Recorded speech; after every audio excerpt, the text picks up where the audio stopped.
This video is brought to you by Miniature Market. Thousands of board games, discounted prices, miniaturemarket.com.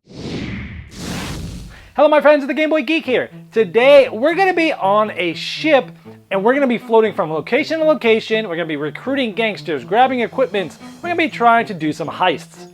Today we're talking about Skyway Robbery. This is from Game Salute. It's from 2 to 5 players, plays in 60 to 90 minutes.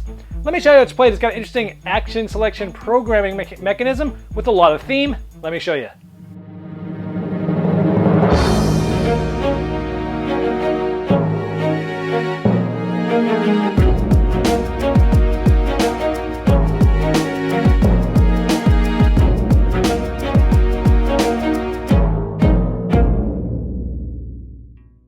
Here's the board set up for Skyway Robbery. It is a large board. It's a Ticket to Ride size board with tons of cards, lots going on. Let's show you what you do.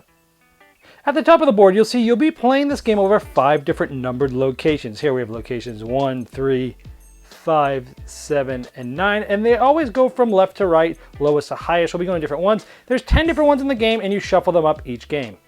Now we're about two turns in now because we've actually gotten to the first location, and you can see how cool these boards are. It tells you what location they are, it tells you what some defense is, and what you're trying to do in this specific location in the ship. In this case, you're trying to get through the cave and get through the vault or have a code, and then you'll get the Silver Amulet, which is 4 points and $4,000, and then you go to the next location. Now at the beginning of the game, you'll get to choose a character and also a color. Each of these characters has a special ability, and these boards are double-sided, so everybody actually has 2 different special abilities that you can choose from, just giving you a flavor for the people and the artwork. And so here, if I pick this guy, I would get action cards to match the color. Now at the beginning of the game, everyone will go through a drafting process to come up with 1 or 2 gangsters that they'll actually start the game with.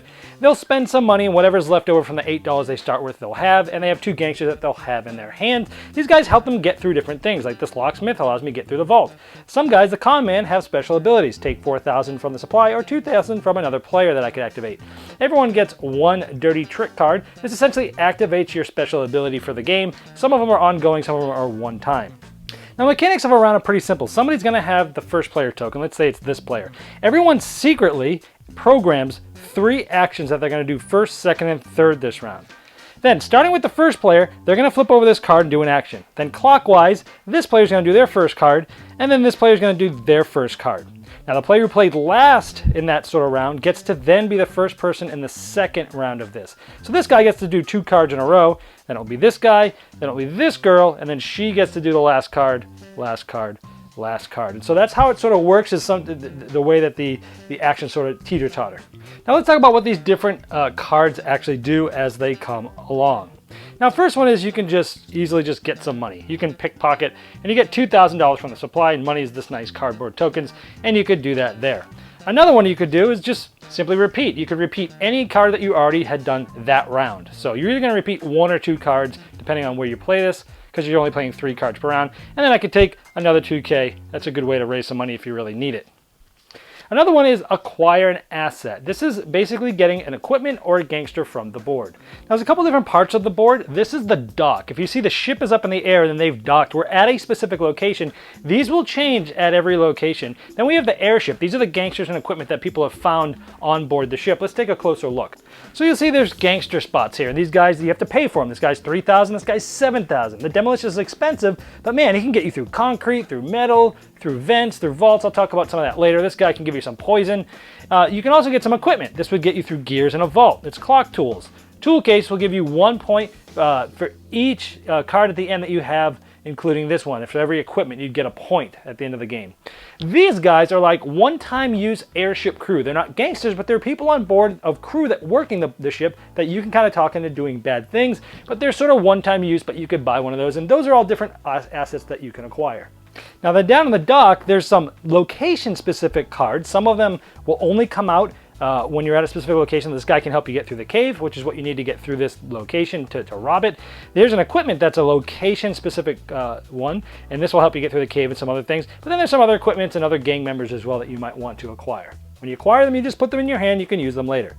You could use a skill as one of your cards. Essentially, it's just activating one of these guys, and you can only basically you take them from your hand, place them down, and kind of he's down on the table so you know you've used them, and then you could use this ability, which was take $4 or 2 from somebody else.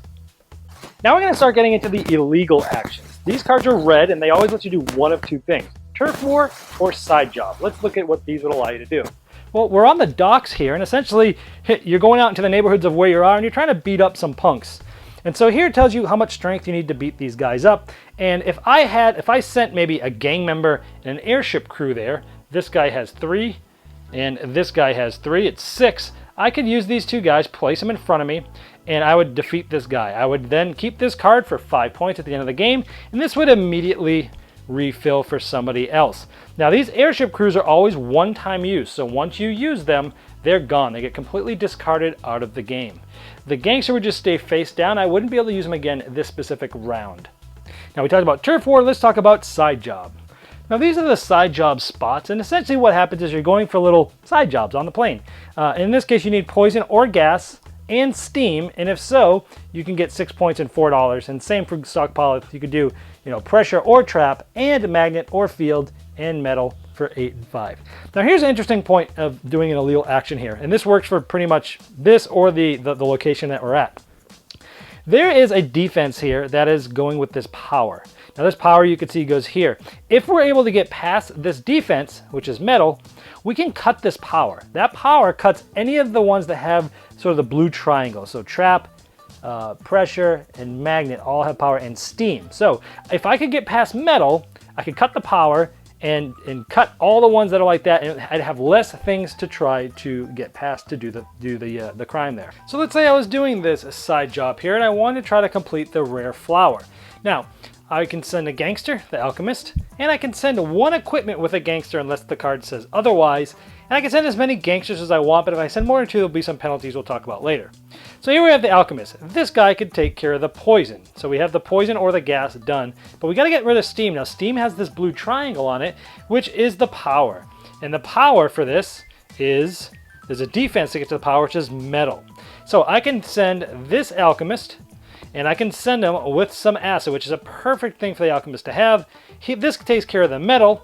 This allows me to cut the power because it has power as well, and this has poison. So in this case, I would have gotten past this defense, and I would have taken this card, put it in front of me. I'd get 6 points, and I'd immediately get $4. These would stay face up in front of me, and then this would get replaced right away. And the defense card that you just got through would get rid of right away, and you'd put a new one there as well. The other illegal card is local heist or jailbreak. Notice it's red. Let's go over jailbreak.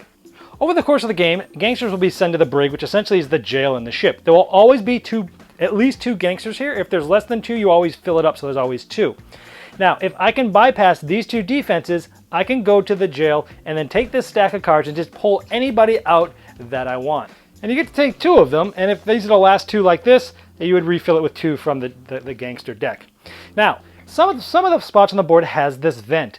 If you have an equipment or a gangster that has the vent symbol that you haven't already used this round, this one I already used, but if you had one, this vent allows you to bypass any one of these defense cards. And so, hey, I could, I only have less stuff to go through to try to do this. And it works the same way. You need to, have a gangster and or equipment to be able to go through and get past this defense, and then you can take 2 of the gangsters there, and that's the brig. And the local heist, you're doing one of these 2 things. Is I need to get past the cave, and I need to get past the vault or the code, and then I can take this. Now, this as well is connected to a vent, and it's connected to a power source as well. So you could possibly cut the power, but the power is not going to do anything here because nothing here is actually powered. But I could get through the vent and then not need the cave, and then just have the vault or the code. So there's multiple ways to do this. Now, if you finish this, this location would be done at the end of this round. So if at the end of the second turn of this sort of location, someone was able to do it, it would go right to location 3 and we'd get a new location. If after the 4th round no one's done it, we still go to a new location. Now the last card I haven't talked about yet is called an anonymous tip. If you think somebody else is going to do something illegal, you can add a die, a penalty die to their heist. For example, some guys, like the Demolicious, he's really strong, but he's loud because he's demolitioning things and he makes noise. So if you use him, you have to roll one of these dice. If for every player that's played this card that round before you try your heist, you have to add another one of these dice. And when you roll these dice, 4 out of the 6 are handcuffs, which means you have to go to jail, and some of them are 2 out of 6 is escape. If you have 1 gangster left after doing this, you still do the heist okay. If you do not have 1 gangster left, He goes to jail, which is the brig. He loses the equipment, it gets discarded, and you are not successful. And anytime you also have more than 3 gangsters, even without this, sorry, more than 2, you have to add 1 die for every additional gangster after 2 that you send to go do something. Plus other people could add some, plus some of the cards had some. So sometimes you want to send a lot of gangsters just so as long as 1 person doesn't get arrested, you're okay. And if you do finish the location, you end up getting a new one. All the cards at the dock end up getting discarded, but all the people on the ship stay, and you continue this until you've gotten through the last location. And since they go in ascending order, once you get to the last one, whoever has the most respect is the winner. All right, well, there's Skyway Robbery. Wow. Let me tell you, first of all, the things I loved about this game. The artwork is amazing. The board is just so gorgeous. Yes, when all the cards are down there, it looks kind of busy, but once you know where everything is, it's not that bad. But the board itself looks awesome. All the artwork on all the cards are just amazing. There are a ton of cardboard components in this game. I mean, the box is heavy. It's probably like 7 pounds. It's almost as heavy, I think, my Nothing Personal box. In this tiny box, for once, I could say, well, this could have used a bigger box. I could barely get everything to fit in there. But anyway, artwork's awesome. Components are excellent. The game itself, they obviously, Philip Dubarry did a really good job of implementing theme and thematics with the mechanics. I mean, a lot of the things just make so much sense. Like I showed you the demolitionist there. He gets rid of concrete and all the heavy stuff, but he makes a lot of noise. So if he makes a lot of noise, he's more apt to get, arrested or get thrown into the brig. We just showed you the alchemist, and if you match him up with an equipment that's really matched for him, man, he can really do a lot of damage. I like how, if someone gives an anonymous tip, you're more likely to get caught. And just like kind of getting through the different things, being the people, it's just everything in this game was so thematic, and I really loved that about this.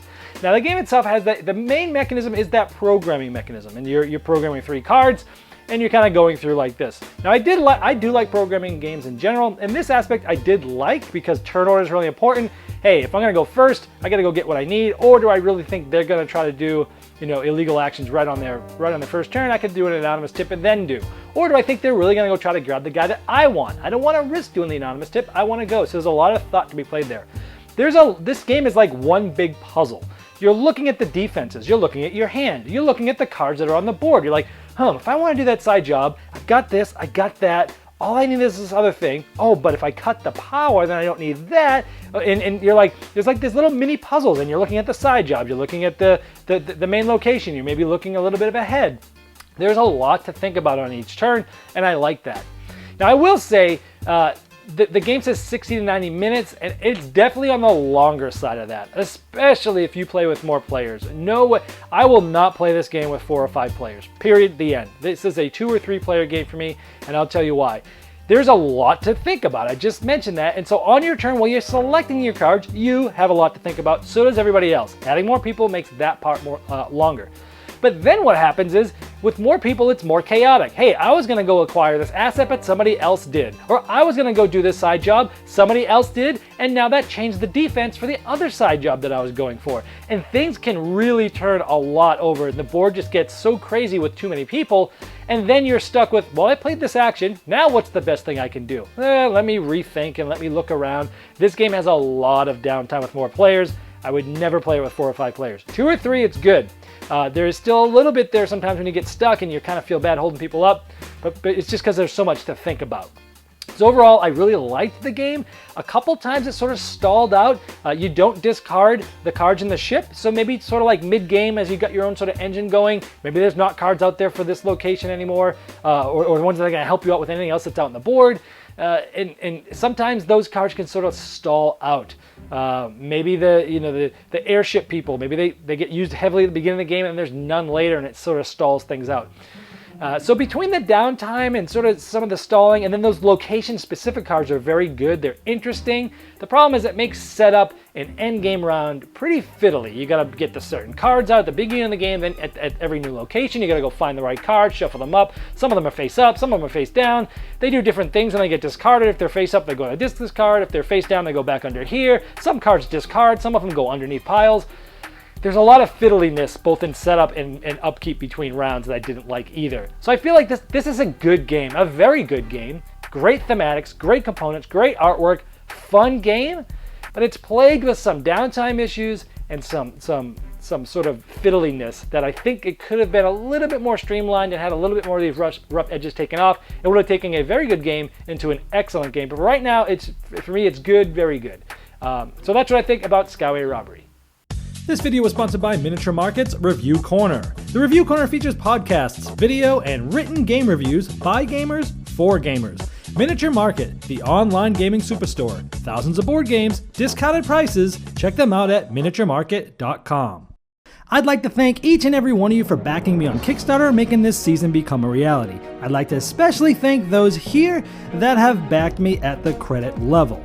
Now, these video reviews are also available by audio on our podcast. It's the intros and the final thoughts on GameBoyGeek.com. Click podcast.